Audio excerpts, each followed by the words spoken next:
Everybody, welcome to the long-awaited Ultimate Mt.Lady guide. Let's be bosom buddies, huh? First and foremost, I'd like to thank you all for 1,000 subscribers. I didn't think I would reach this number anytime soon, and I was honestly expecting it to get there at the end of the year, but you all proved me wrong. So, if you're new here, subscribe! Let me know if you want a guide for any other character. Now, as some of you know, I've been a Mt.Lady player since Season 1, and since all the nerfs and changes for a kid, I think I'm comfortable that this guide will be up to date for seasons to come. Maybe she'll get a certain HP nerf like a certain number 1 hero did, but only time will tell. But regardless, let's begin with the basic skills. Her alpha has 5 charges at level 1, and each of them shoot 2 shots each. Your usual first level up priority for Mt.Lady is getting your alpha to level 2, because for whatever reason they decided that you get 1 extra charge at level 2. Compared to level 1. We'll go into builds later into the video, but getting that to level 2 as soon as possible is always the play. You get an extra charge at level 6 and 9 as well. The beta is her only AoE attack and is usually her combo starter since it staggers on hit, keeping your opponent in place.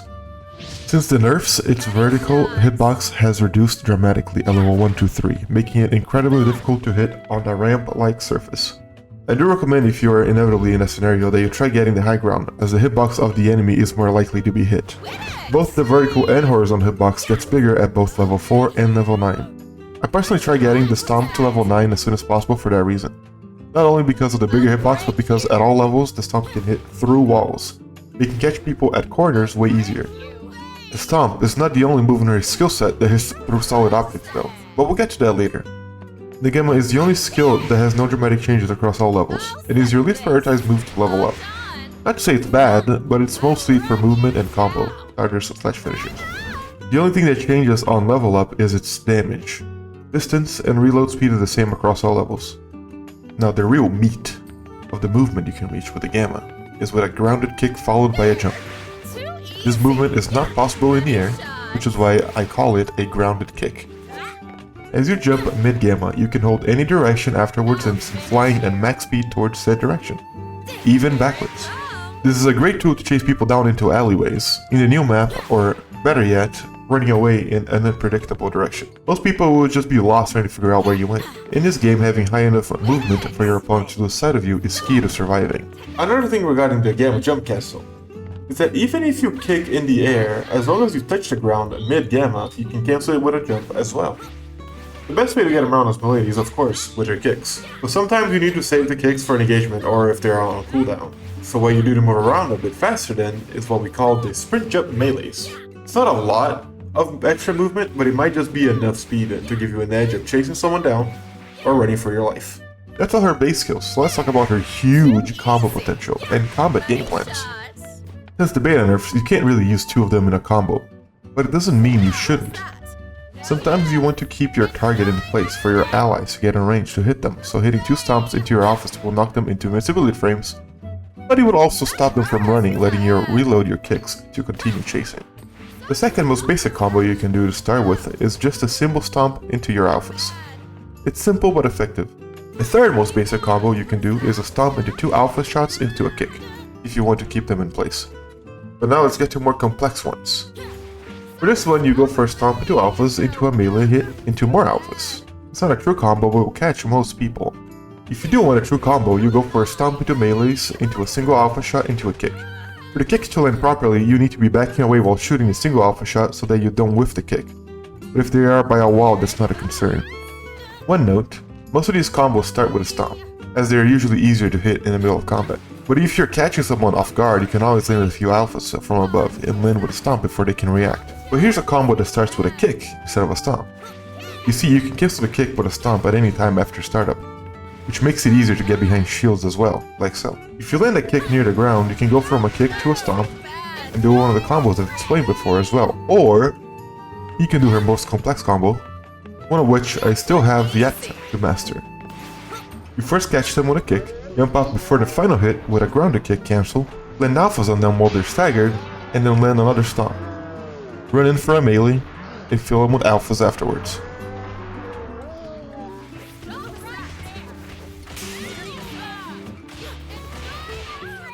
I'm a pro and a gorgeous commodity. Shoutouts to ManDudeGuy from the My Hero server, for this clip of him pulling it off flawlessly at lower levels while I struggled with doing it even at level 9 stomps.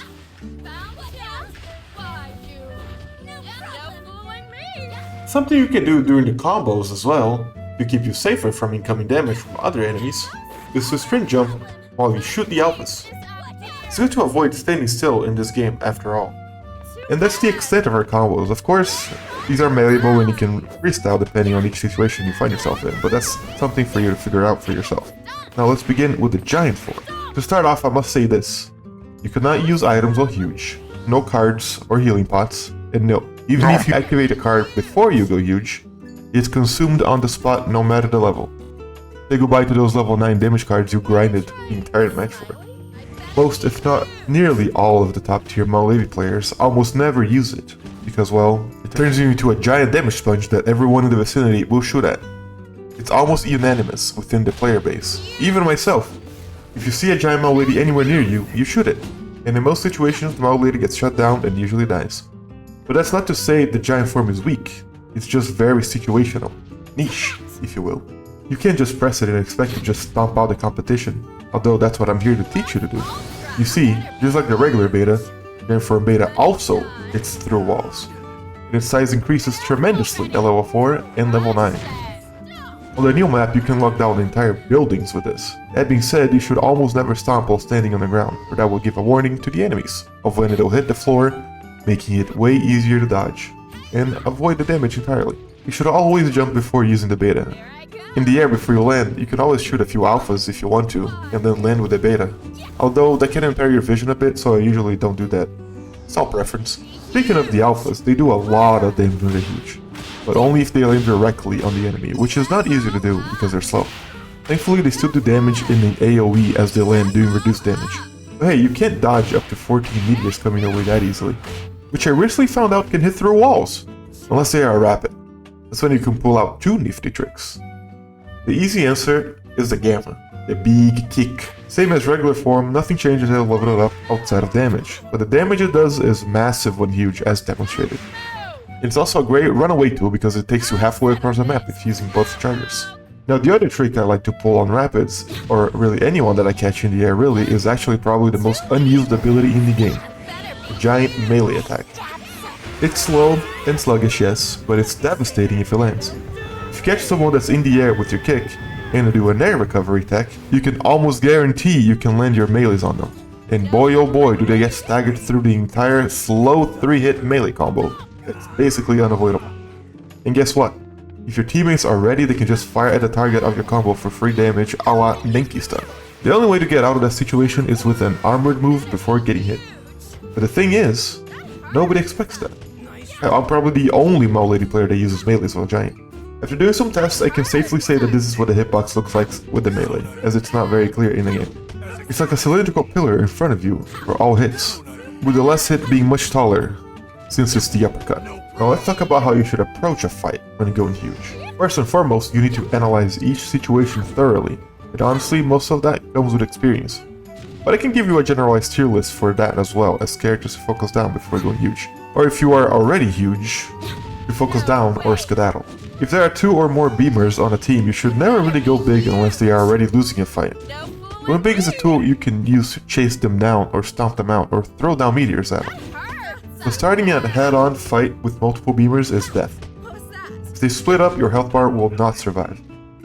What you can do in that situation is, instead of facing them head-on, is to jump scare them with a stomp or a kick to initiate the fight. Make sure, or hope, your team is there to help follow up, and that there aren't any other threats of third partying around. Going Giant can also help the down ally escape or revive himself with time. A good support to scare away chasers, which is why you should always be full HP when going huge. Often when I play, I'm not the most aggressive player when out of combat. I tend to look around and make sure I'm prepared for an encounter, while my team sometimes bloodthirsty engage in a fight and have to run away.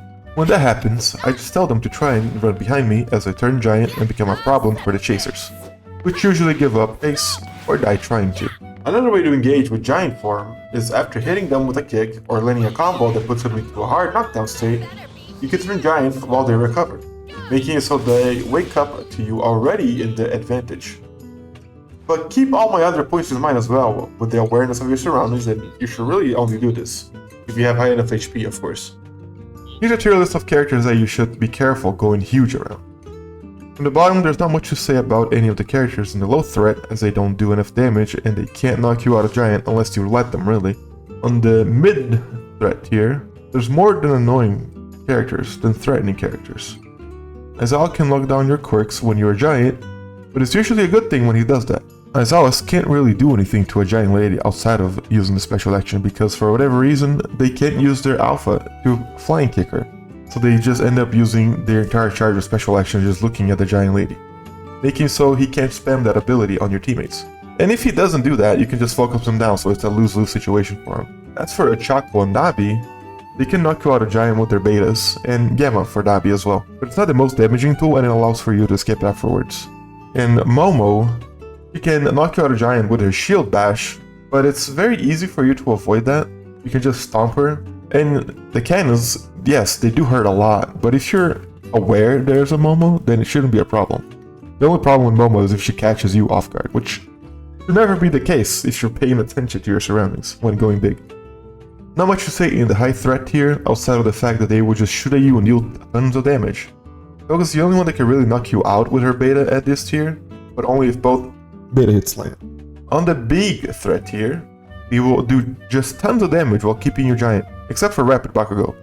With enough shots he will knock you out of giant giving you iframes, but good Rapid Bakugos will just space the shots to prevent you from giving you free iframes. And on the top of the tier list, the huge threat tier, is the two characters you should always fear going giant against. Strike Deku can do tons of damage and knock you out of giant in nearly an instant. And Endeavor can just fire at you forever without ever giving you iframes because he's the highest DPS character in the game. He can just hit you for free and do all his damage on you since you're just a giant hitbox. Of course, like I mentioned, if you get the jump on them, it can give you better results. But it's always a good idea to have an escape plan. Picking away while giant can help, but it's not every time that it saves you. Having Plus Ultra is also helpful, but you can't use it directly while giant. Except you can, kind of. The moment you press the special action button and start shrinking down, you can activate PU to save yourself, while remaining in midair for a swift escape, or another devastating round of huge stomps, depending, of course. Also, don't tell anyone I told you this, but going huge is an insane third-party tool. You can dominate entire team fights nearly on your own if you get to interrupt them. It's not honorable, but it's a battle royale, man. Go wild, I won't tell anyone. And to conclude the Mt.Lady guide, here's a few builds you can go depending on your playstyle. I'll refrain from even mentioning leveling up Gamma since it's mostly a preference thing.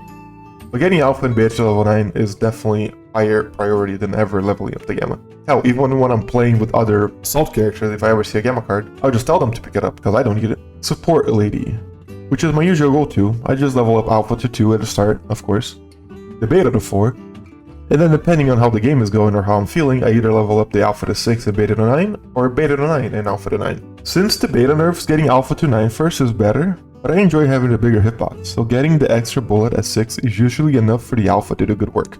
And then the other build you can go for Mt.Lady is just Aggro Lady, as I like to call it. It is just you level up your Alpha to level 9, ignoring all other levels, and then the Beta to level 9.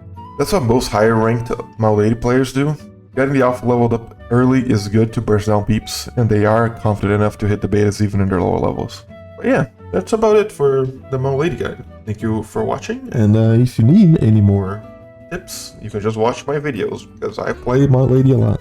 And yeah, if you want guides on certain characters, let me know. And thank you again for 1,000 subscribers. See you later, gamers.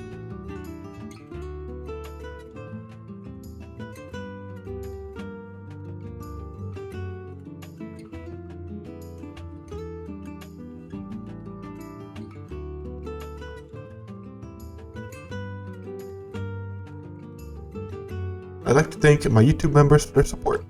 A very big thank you to Reflected Prince. I'm still a growing channel and any help is very much appreciated. Goodbye everyone!